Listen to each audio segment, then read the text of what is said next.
Salut Vito. Salut, Merci d'avoir accepté de faire cette vidéo aujourd'hui. un grand merci à toi de m'avoir invité. J'aimerais que tu nous parles un petit peu de ton bégaiement. Ok. Bah moi c'est simple, j'ai commencé à bégayer en juillet 2012. J'ai commencé à bégayer le 23 ou le 24 juillet, je sais plus exactement. C'est dû à un choc émotionnel en fait. Ouais, Dû au fait que ma mère soit devenue aveugle comme ça du jour au lendemain. C'est dû à une maladie. Et pour moi ça a été un très très gros choc émotionnel. donc là, t'avais quel âge à peu près? Je venais tout juste d'avoir 14 ans. D'accord. Voilà, c'était vraiment au tout début de l'adolescence. C'était vraiment très très compliqué. C'est la première fois que tu bégayais à ce moment-là? Alors que je bégayais vraiment vraiment ouais, parce que plus jeune je bégayais déjà, mais c'était dû au fait que je voulais parler trop vite. D'accord. Et je suis allé voir un orthophoniste plus jeune. Ça s'est estompé avec le temps. Et juillet 2012, voilà, c'est revenu. Et du coup, comment ça s'est passé pour toi l'adolescence avec un bégaiement? Waouh, c'était très très compliqué. C'était très très compliqué parce que on est jeune. On est à une époque où, mais comme je viens de le dire, on est jeune, donc on est souvent bête aussi. Il y a souvent de la moquerie Hmm. et ça a été très très compliqué pour moi. Est-ce qu'il y a des anecdotes comme ça de cette période-là de ta vie qui sont marquantes pour toi encore aujourd'hui? En vrai de vrai, c'est une période que j'essaie plutôt d'oublier. Les 2 premières années où j'ai commencé à bégayer, ouais, les 2 3 premières années, c'est une période de ma vie que j'essaye d'oublier aujourd'hui parce que ça a été très très compliqué pour moi, Ouais, vraiment. beaucoup de vécu négatif, oui. Ouais, À voilà. cause du bégaiement ou en parallèle d'autres choses? Il y avait principalement le bégaiement, il y avait d'autres choses aussi en parallèle, mais c'était Hmm, principalement le bégaiement, ouais. ok. Et c'est quoi la vie aujourd'hui pour toi, le quotidien avec un bégaiement? C'est des hauts, c'est des bas, c'est encore un petit peu de moquerie de temps en temps, Hmm. principalement avec des inconnus qui sont pas au courant que je bégaye, alors que quand je suis avec mes amis, c'est à celui qui va trouver la meilleure vanne, celui qui va trouver la meilleure vanne qui dit que je bégaye. Je sais Hmm. pas si c'est assez français ce que je viens de dire. Hmm. Mais voilà, c'est vraiment c'est vraiment un autre délire, c'est plus du tout comme avant. Et comment justement ça t'est venu cette force de trouver ben, l'énergie de faire de l'autodérision avec ton bégaiement? Bah, c'est grâce à mes amis en fait. Moi, quand j'ai commencé à bégayer, j'avais pas forcément d'amis. Hmm. Moi, quand j'ai commencé à avoir des amis, je devais avoir de vrais amis, je devais avoir à peu près. Ouais, mais c'était. Je venais tout juste d'avoir 16 ans. Ouais. Donc, moi, je savais pas du tout ce qu'était l'amitié. Ensuite, j'ai rencontré deux personnes qui, eux, en fait, au lieu de rigoler de moi, ils ont rigolé avec moi. Hmm. Et c'est là que mon bégaiement a pris un autre sens, en fait. C'est-à-dire? C'est à partir de ce moment-là que j'ai compris qu'on pouvait en rigoler, qu'il y avait plus grave dans la vie. Euh, voilà. Donc, c'est juste.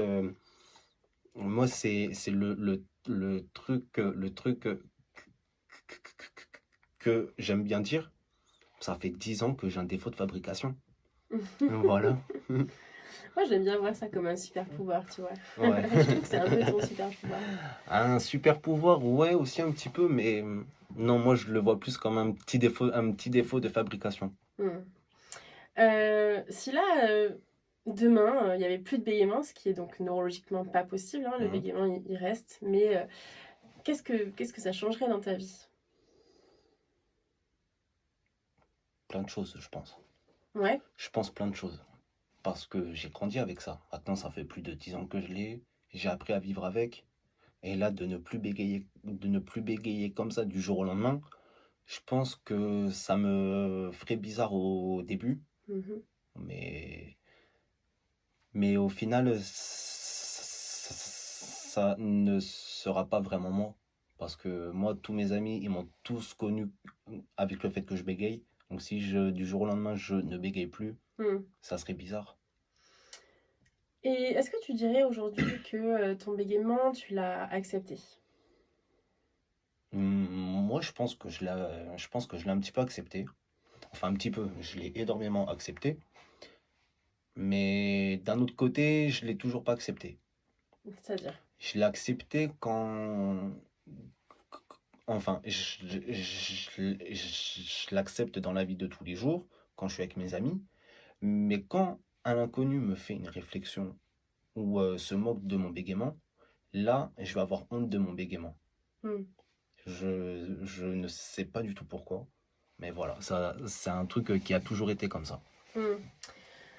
Une des trucs qui est vraiment les plus sidérantes, je trouve, dans la société actuelle, c'est que le bégaiement, c'est un des derniers handicaps dont les gens osent se moquer ou se permettre de se moquer. Mais c'est une vidéo de Joe Biden, je crois, Ouais, c'est qui ça. dit ça. Exactement, Je c'est l'ai vu, donc Joe ouais. Biden qui a un bégaiement Mm. et qui dit que bah voilà, c'est quand même une des seules disabilities, comme on dit en anglais, qui était encore moquée. Qu'est-ce que tu en penses de ça? Bah, il a entièrement raison. Genre parce que quand, exemple, quand on voit une personne qui est aveugle, Mm. une personne à qui il manque un membre, une personne voilà, qui a un défaut de fabrication, euh, on va, je- moi je trouve on va éviter de se moquer de la personne. Mm. Genre parce que c'est plus un manque de respect que une personne qui bégaye. C'est juste genre pour les gens qui ne bégayent pas, pour eux c'est juste un problème de parole, c'est juste qu'on veut parler trop vite ou qu'on est trop stressé. Mm. Alors que c'est pas du tout ça. Ouais, il y a beaucoup de stéréotypes qui tournent autour du bégaiement. Pour toi, ce serait quoi les principaux stéréotypes erronés sur le bégaiement? Prends ton temps, Mm. sois moins stressé et, et essaye de parler un peu moins vite. Mhm. Euh, Bah, c'est les trois plus gros, quoi. Ouais. Moi, après, j'ai un bégaiement masqué. Et il y a 10 ans de ça, quand j'ai commencé à bégayer, je bégayais à un point, juste pour dire la phrase bonjour, ça va, je mettais presque 1 minute et demie. Mm. Donc j'ai énormément travaillé et comme je l'ai dit au tout début, c'est une période que je vais essayer, que j'essaie d'enlever de ma mémoire. Du coup, je vais pas en avoir énormément de souvenirs. Mm. Mais ouais, voilà. Ouais, ça fait partie des gros clichés hein, qui tournent encore sur le bégaiement et Malheureusement. c'est vraiment l'objectif aussi de ce genre de vidéo, de pouvoir déconstruire les stéréotypes, les clichés sur le bégaiement. Comment tu sais aujourd'hui que ton bégaiement, tu l'as en partie ou complètement accepté? Bah déjà, quand avec mes amis, ils trouvent, enfin, ils essayent de trouver la meilleure vanne pour dire que je bégaye. Exemple, mais j'ai une très bonne anecdote. Il y a à peu près un an, on était en train de parler avec des amis et j'étais en train de dire je sais plus quoi. Et je bégaye avec la syllabe S ou un C. Donc, voilà, j'ai eu un truc en mode ça, voilà. Et en fait, le mec qui était en face de moi, il m'a tout simplement dit, je ne savais pas qu'ils avaient rajouté des lettres dans ce mot-là. Ah oui, Tu d'accord, vois? excellent. Ça, moi, je l'avais jamais entendu. Ouais. Ah, je suis parti dans un fou rire, j'en ai pleuré de rire. Ouais, parce que c'était aussi dit de manière vraiment bienveillante et non Voilà, pas de c'est la ça. moquerie contre toi, quoi. C'est ça, c'est ça. Donc, Ouais. il y a déjà ça. Il y a aussi le fait que j'ai participé au concours d'éloquence du bégaiement. Mm. Ça, c'est un truc, faut déjà avoir accepté un minimum son bégaiement pour faire un concours comme ça. Genre parce que déjà, aller rencontrer des personnes qui bégayent, Mm. c'est une épreuve en soi. Et le fait aussi de devoir parler devant des inconnus ou juste des gens avec qui on a été en contact sur les réseaux sociaux, ça peut être assez stressant. Ouais, tout à fait. Et pour ceux qui ont été en finale, euh, là c'est vraiment très très stressant. Ouais, beaucoup Parce de que, public. ouais, Ouais, beaucoup de public. Là, à la finale de Bordeaux, on était 270, je crois. ouais. 250 ou 270, c'était Mm. incroyable. C'est quelque chose, hein. C'était une expérience incroyable. Et qu'est-ce qui fait dans cette aventure de l'éloquence du bégaiement, justement, que que ça t'a amené à dépasser tes limites? Déjà, j'ai enfin réalisé pour de vrai que je n'étais pas tout seul à bégayer. Mmh. Parce qu'avant, je connaissais aucune personne qui était bègue, mis à part un membre de ma famille. Mais voilà, j'ai grandi avec lui, donc pour moi, c'est toujours un truc qui a été. Mmh. Donc voilà. Mais le fait qu'on grandisse et que là, on rencontre des personnes qui, eux, bégayent aussi, ça fait déjà bizarre. Ouais. Ça fait bizarre aussi parce que tous les bégaiements sont différents. Exactement. Comment t'as réagi quand t'as rencontré d'autres personnes qui bégayaient avec des bégaiements qui n'ont rien à voir avec le tien, qui ressemblent pas au tien? Alors, j'ai été un petit peu surpris, même énormément surpris, sans aucune langue de bois. J'étais énormément surpris parce que je le savais, j'avais déjà vu des vidéos de plusieurs personnes qui étaient en train de bégayer. Mmh. Je savais un petit peu à quoi m'attendre, mais il y a des bégaiements qui étaient présents au concours, je m'y attendais pas du tout. Mmh. Moi, les 2 premières heures du premier jour de la masterclass, je me suis demandé si j'étais légitime ou non à Mmh. participer au concours. Ouais. Parce que j'ai un bégaiement qui est plutôt léger, plutôt masqué. Et quand j'ai entendu les autres, il y en a qui ont évidemment énormément bégayé. Il y en a d'autres, ils avaient un bégaiement encore plus léger que le mien. Mmh. Du coup, ouais, les 2 premières heures, ça a été assez compliqué parce qu'en plus, on ne connaît personne, on ne sait vraiment, on ne sait pas trop quoi, on ne sait pas trop à quoi s'attendre. Mmh. Donc voilà, il y avait un petit peu le stress, mais là, franchement, c'est une expérience de fou. C'est une expérience de fou. Qu'est-ce qui est différent maintenant pour toi depuis cette expérience? Mes émotions. Coucou Pauline, je sais que tu verras ça. Ouais, apprendre à gérer mes émotions. Avant le concours, j'avais énormément de mal. J'ai toujours du mal, mais beaucoup moins qu'avant. Euh, j'ai réussi à me dépasser aussi, Mmh. parce que avant jamais je serais allé parler devant autant de personnes, en plus des inconnus. Ouais. Bon, après, il y avait une partie, c'était et les coachs, les organisateurs, les parrains marraines, donc c'est à force, au bout d'un mois et demi, ce ne sont plus trop des inconnus parce qu'on se voit quand même assez régulièrement. Et puis même, il y a toujours un petit peu de contact au niveau des textes, tout ça. Mmh. Donc c'est une expérience de vie incroyable déjà. Après, moi, ce que ça m'a apporté, ben, ouais, le fait que je me sois dépassé, parce que jamais je serais allé parler devant autant de personnes. J'ai fait des rencontres extraordinaires. J'ai des rencontres extraordinaires. C'est une expérience inoubliable Ouais. parce que franchement, c'est incroyable à vivre au moins une fois dans sa vie. Et voilà. Et heureusement que tu as participé à ce Ah ouais, concours. Moi, je suis heureusement. ravie de te rencontrer Également. physiquement, en tout cas, à cette Ouais, occasion, parce qu'on avait pas mal échangé avant sur les réseaux, mais c'est exactement. encore autre chose de passer la barrière des Exactement. réseaux. Ok, qu'est-ce que tu te donnerais comme conseil aujourd'hui à un jeune adolescent, une jeune adolescente qui bégaye et qui souffre beaucoup de son bégaiement? Alors, j'ai plein de conseils. Parce que moi, comme je l'ai dit au tout début, il y a 10 ans de ça, juste pour dire la phrase bonjour, ça va, je mettais presque 1 minute et demie. Mm. Moi, c'est la musique et mes amis qui m'ont aidé. La musique, elle m'a aidé dans le sens que quand j'ai commencé à bégayer, euh, j'ai fait une énorme dépression. Ça veut dire que pendant plusieurs mois, j'ai arrêté de parler, je me suis renfermé sur moi-même. C'était très très compliqué. Les 8-9 premiers mois, c'était énormément compliqué. Mm. Ensuite, je me suis mis à écouter de la musique. Et à force d'écouter de la musique, elle rentre dans nos têtes. Et à force, on les chante. Et Mm. moi, je me suis rendu compte que quand je chantais, je ne bégayais jamais. Du coup, bah, j'ai commencé à me renfermer dans la musique. J'écoutais de la musique à longueur de journée. Je dormais avec la musique, je me réveillais avec la musique. Je faisais tout avec la musique. Ouais, excellent. Ensuite, j'ai toujours été passionné par l'écriture. Ça veut dire, mais pour moi, ça a été tout naturel que je commence à écrire les trucs que je vivais.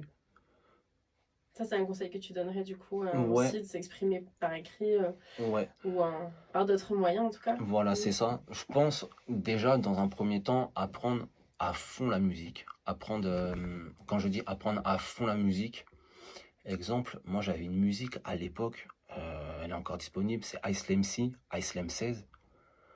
Euh, la musique, le mec qui rappe à une vitesse, c'est incroyable. C'est incroyable. Et en fait, j'ai toujours essayé d'apprendre cette musique-là en particulier, dû au fait qu'il parle vite, pour essayer d'apprendre à essayer de parler aussi vite que lui. Hmm. Et en fait, euh, comment dire, à force de l'écouter la musique, il y a des endroits où je pouvais rapper, d'autres endroits où je pouvais pas rapper. Ouais. Du coup, dans les endroits où il va un petit peu moins vite, en gros, les endroits où je pouvais rapper, là, j'ai essayé de rapper en même temps que lui, dire vraiment les mêmes mots en même temps. Et à force, au fur et à mesure, c'est un petit peu rentré. Bon, ça fait plus de 10 ans, la musique, je ne la connais toujours pas par cœur, elle est toujours aussi compliquée pour moi. Déjà, il y a eu ça. Ensuite, il y a mes meilleurs amis que j'ai rencontrés, Hmm. qui eux, au lieu de rigoler de moi, ils ont rigolé avec moi. Ouais, ça change tout. Et Hein. voilà, c'est ça, Hmm. exactement. Là, Ouais. c'est vraiment le truc qui a tout changé. Et c'est à partir de ce moment-là que j'ai accepté mon bégaiement et que ben, j'ai commencé à vivre avec. Moi, je suis quand même vraiment curieuse de savoir parce que je trouve que passer ce cap justement de l'autodérision, de pouvoir Mhm. justement rigoler avec toi, avec tes amis du bégaiement, c'est déjà un pas vers l'acceptation qui est assez marquant. C'est pas facile de passer ce premier pas. Mhm. Est-ce que tu as conscience de ça? Non, vraiment pas. Ouais. Mais après, comme je l'ai dit, c'est même quand j'ai rencontré mes amis, vraiment les 3 4 premiers mois, ça c'est englobé dans la partie que j'ai envie d'essayer d'oublier. Mhm. Parce que même les premiers mois où j'ai été ami avec eux, ça a été très compliqué pour moi. Mhm. Mais c'est eux qui m'ont mis en confiance. Juste truc bête. Mais moi, au moment où on finit mes phrases, c'est un truc que je kiffe. Mhm. Genre parce que c'est au moins un truc qui prouve que tu as la personne, elle a écouté la conversation et elle a compris ce que tu voulais dire. Mhm. Ouais, alors que ça, pour le coup, il y a des personnes que ça dérange vraiment beaucoup. Exactement. Ça appartient à chaque personne, quoi. Voilà. Ouais. Alors Mhm. que moi, je pense vraiment que... Ouh là là là là là là là. Je pense vraiment que c'est une aide. Genre parce que au moins après, tu peux enchaîner. Après, tu passes à la suite. Voilà. Il ou elle a trouvé le truc que tu voulais dire. C'est bon. Et hop, ça Ah y est. voilà. Mhm. Après, on passe à la suite. C'est fini. Basta. Mhm. Après, on n'y revient plus. Et là, justement, ce que tu viens de faire, quand tu fais ouh là là là là, parce que tu es en train de vivre un moment de Ouais. bégaiement et que tu rames sur ce son, etc., euh, comment ça t'est venu, cette facilité pour, comme ça, désangoisser un petit peu le moment de bégaiement, finalement, développer de la complicité avec l'interlocuteur quand tu fais Bah, ça en fait, de la façon que ça a commencé, je pense que je dirais c'est quand j'ai commencé à vraiment aller faire de la musique. Hmm. Parce que quand tu fais de la musique, tu ne vas jamais les tout faire en une prise. D'accord, ouais. Tu es toujours obligé de recommencer. Si en plus tu es hyper perfectionniste comme moi c'est vraiment, s'il y a un mot juste que je prononce mal ou que je dis mal, on va tout recommencer. Enfin, on va juste bien recommencer ce moment-là. Ouais. Et voilà. Mais du coup, ouais, je pense que c'est dû à la musique, dû au fait que je recommence tout le temps les phrases, genre parce qu'il y a un mot ou une articulation qui est mal sortie. Quand je rappe, je fais souvent blablabla. Voilà, et du coup, ça, c'est un truc que je fais hyper souvent pour quand je vois que je suis vraiment trop en train de bégayer. Oh, stop, blablabla, stop, tranquille, tu ralentis, prends ton temps, Mm. tranquille. Tu es jeune, tu vas pas mourir maintenant. Donc tranquille, prends ton temps, et Ouais. après on passe à la suite. Ouais, ça permet de lever un petit peu le moment de flottement à ce moment-là. Ça permet aussi de rassurer l'interlocuteur qui ne connaît pas forcément ton C'est ça. bégaiement, que bah, tu es en train de bégayer et c'est OK en fait. Mm. Juste, on passe bientôt à la suite et tout, quoi. Mais Mm. exemple, au travail, ça, j'ai énormément de mal. Mm. Je travaille en caisse, et ça, il y a des clients, des fois, bah, il y a 3 semaines, il y a une cliente, elle a failli rejoindre Johnny Hallyday plus vite que prévu. Qu'est-ce qui s'est passé? Bah, elle est passée en caisse, euh, une dame super gentille, souriante, bonjour, s'il vous plaît, merci. Et quand je lui ai passé tous ces articles, elle en avait pour 160 euros à peu près. Et en fait, au moment de lui dire le prix, j'ai fait, du coup, ça vous fera un total de 160 euros. Mm. Et elle, c'est une dame qui était plutôt âgée. Donc, moi, quand j'ai bégayé comme ça, le premier truc que je me suis dit, c'est tranquille, elle est âgée, elle est au courant du bégaiement, elle sait un petit peu ce que c'est quand même. Et bah, cette dame-là, elle m'a regardé, elle m'a fait ha ha ha ha. Et après, Mm. elle a passé sa carte bleue. Et ouais, la Donc, réaction typique qu'on déteste. ouais, voilà, c'est Mm. ça, parce que en plus, c'est une inconnue, Mm. c'est une dame qui est plus âgée, donc tu es obligé de la respecter. Même si elle n'a pas de respect pour toi, même si elle est pas au courant. Mm. Et ça, c'est un truc qui est pas du tout à faire. Mm. Donc voilà, moi je Ouais, l'ai. c'est vraiment appuyer là où ça fait mal, même si effectivement c'est pas forcément malveillant de sa part, mais le fait Exactement. est que toi ça te met en difficulté quand tu dit ça, quoi. Exactement. Mm, mm. Et je pense que les clients d'après, je pense qu'ils ont vite compris dans mon regard qu'elle avait fait une gaffe. Ouais, Parce que vu le regard que je lui ai lancé à la petite dame là, ouais, t'étais mal à l'aise, elle a dû le sentir, ouais. ou non, parce que moi quand un truc comme ça arrive, je vais éviter de le montrer que c'est un truc qui m'a vraiment fait mal. D'accord, ouais. Je vais plutôt essayer de garder le sourire, mais quand je vais devoir parler à la personne, Mm. je vais être beaucoup plus froid dans mes paroles. Et ok, d'accord. Et justement, quelles seraient les choses les plus aidantes à faire quand on est l'interlocuteur d'une personne qui bégaye, quand on est ton interlocuteur à toi, Mhm. qu'est-ce qui t'aide le plus? Alors, moi, je pense que si c'est la première fois que tu parles avec la personne, Mhm. déjà, prévenir la personne que tu es bègue. Ouais. Comment tu Euh, ferais?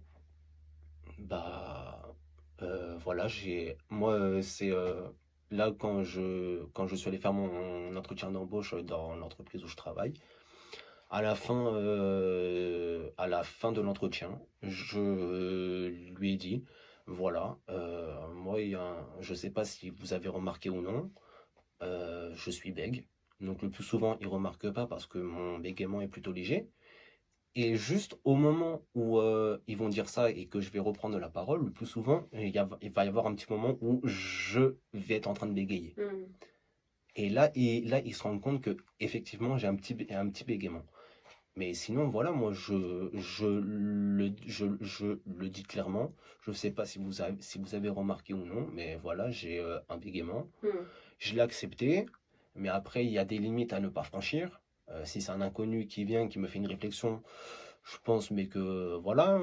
Mais si c'est avec un collègue de travail avec qui j'ai un petit peu d'infinité ou quoi, Mm. franchement, il n'y a pas de souci. Au contraire, vas-y.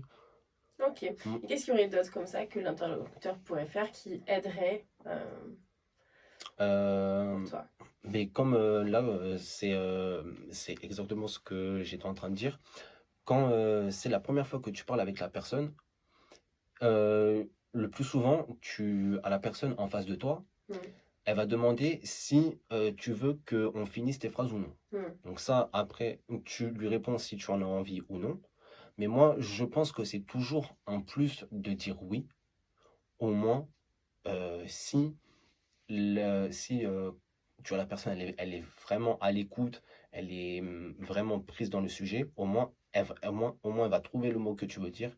Et après, voilà, on passe à la suite et on peut continuer la conversation. Ok. Et est-ce qu'il y a des choses qui sont au contraire particulièrement pas du tout aidantes que l'interlocuteur peut faire? Prends ton temps, respire, évite de stresser. Voilà les phrases plutôt typiques. Ouais. Mais ouais, là, c'est ce que je vois parce que moi, plus jeune, quand on se moquait de moi, j'étais plutôt dans la violence et après, on parlait. Mais Ouais. que, en fait, non, ça sert à rien. Et je pense que c'est le mieux à faire parce que frapper, c'est un truc qui ne résout rien. En vrai de vrai, c'est un truc qui résout rien, la violence. Et quel est le message que tu voudrais qu'on retienne principalement de ce moment qu'on vient de passer ensemble? Soyez vous-même. Soyez vous-même. Soyez simple. Vous prenez pas la tête.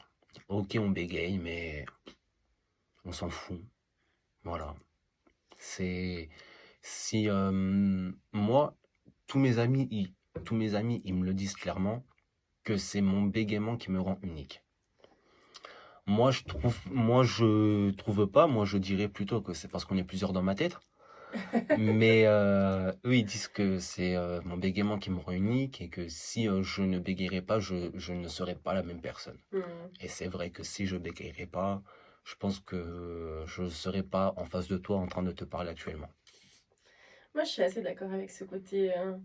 Le bégaiement, ça rend quelqu'un vraiment spécial. Spécial, unique. Et ouais, j'aime bien parler de super pouvoir. Je sais que c'est facile de dire ça quand on n'a pas de bégaiement, donc c'est bien joli. Mais je crois que j'aimerais vraiment qu'on entende plus et qu'on voit plus de personnes qui bégayent, tu vois, à la télé, dans les films, dans les émissions, dans les séries, etc. Ça rendrait vraiment le bégaiement moins tabou et moins quelque chose qui doit pas se voir, ouais, tout simplement, Clairement, tu vois. clairement. Mais le truc, je pense que c'est en fait, à mon avis, c'est juste qu'ils ont peur du regard des gens. Je pense aussi des mauvais commentaires. Parce que moi, j'ai créé, il y a un petit peu plus d'un an, j'ai créé un compte de TikTok où je mets en avant le bégaiement. Je fais des vidéos, sur le bégaiement.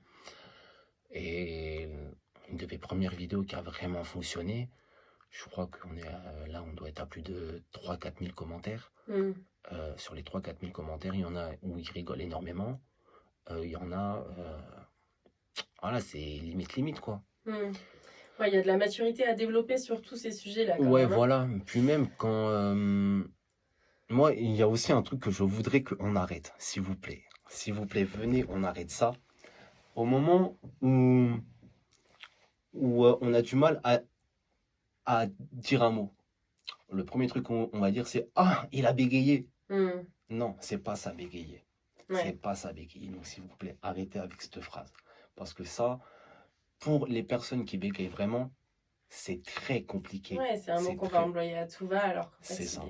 Il est très spécifique. Exactement. Quoi. Je suis bien d'accord avec toi. Et justement, tu parlais des réseaux sociaux. Sur quel réseau on peut te retrouver pour te suivre? Instagram et TikTok, Begeman. Ouais. BEGAIE-MAN. Super. Et Begeman, ça fait et Begeman et bégaiement en même temps. Et ouais. Voilà, une pierre deux coups. Bon, ben, merci beaucoup, Vito, pour tout ce moment. Merci à toi. Top. Merci à toi. Mon Vito. Voilà, t'es trop top.